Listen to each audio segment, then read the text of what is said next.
Good evening, all of you. Once again, welcome to my channel. I am your Divya sir. So, आज आम एक new scheme विषय जानिबा जोटा कि आम state government Odisha state government द्वारा प्रदत्त एसटी एंड एससी डेवलपमेंट द्वारा प्रदान करा जाउची ना जार ना होची शहीद माधव सिंह हाथ खर्च योजना जोटा कि it focuses normally the tribal students जोटा कि आम वार्षिक 5,000 टंका लेखाएं आम प्रोवाइड करुचु कौन पाई कौन तार बैकग्राउंड पर्पस कौन ऑब्जेक्टिव कौन आउ माने ए स्कीम रे अंतर्भुक्त हेबे आम डिटेल्स जानिबा आउ यार की हाइलाइट्स पॉइंट सब कौन आम जानिबा. So let start. What is the background and inspiration of this scheme?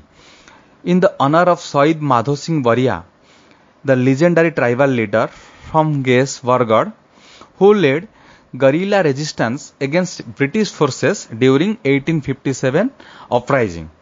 That means 1857 मसीहार जो विद्रोह होता इंग्रेज मानक विरोध रे गरिला विरोधर नेतृत्व नहीं एक किंबदंती पुरुष बा आदिवासी नेता शहीद माधव सिंह बरिया सम्मान रे ये योजनाटी को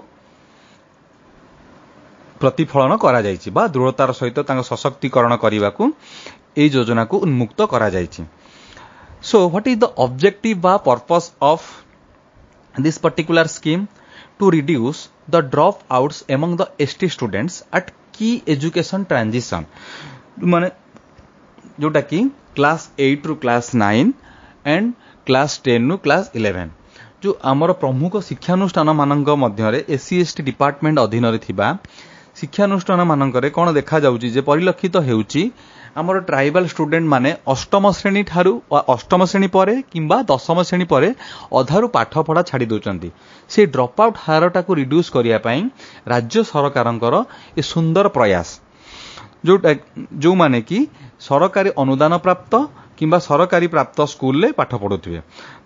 this scheme focuses the students from economical weaker tribal families जो मानकर बा ट्राइबल फैमिली हेतिबो एंड इकोनॉमिकली वीकर से माने हेतिबे.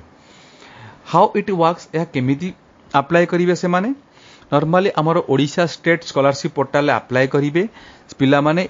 Normally application initiation will be done by school headmaster and also the principal and document validate करिवार authority government of Odisha and the 5,000 rupees is directly credited to the students bank account upon verification. After verification, that is the DBT method. In DBT method 5,000 rupees is directly credited to the students bank account. So then what is the eligibility? इस scheme रे अंतर्भुक्त हबा पई कोन रहिछि तार criteria कोन ना he or she must be a scheduled tribe बा ST student हेतिबो who is enrolled in class 9th or 10th sorry 11th नवम श्रेणी किंबा एकादश श्रेणी रे से एनरोल करिथिबो आउ तांकर family income which is less than 2.5 lakh तांकर वार्षिक तांको फैमिली रो परिवार रो वार्षिक आय 2.5 लाख रो कम होइथिबो आउ सीए गवर्नमेंट किंबा गवर्नमेंट अनुदान प्राप्त स्कूल ले पाठ पढुथिबो. ओके सेही से माने दिस इज द सेही पिला माननकु आमे ए स्कीम रे अंतर्भुक्त करि परिबा. व्हाई इट मैटर्स माने आर गुरुत्वपूर्ण कोन ना which reduces the financial burden on ST families. ST family को जो आर्थिक बोझ माने बोझ को ह्रास करिया पई ए सरकार कर एक सुंदर प्रयास. Which also encourages school continuation and also empowers next generation of tribal youth. आगामी पीढ़ी मानकु सशक्त करिबा यार मूल लक्ष्य. एंड आउ कोन ना ओडिशार समृद्ध आदिवासी ऐतिह्य को सम्मान देबा बा increases the rich tribal heritage.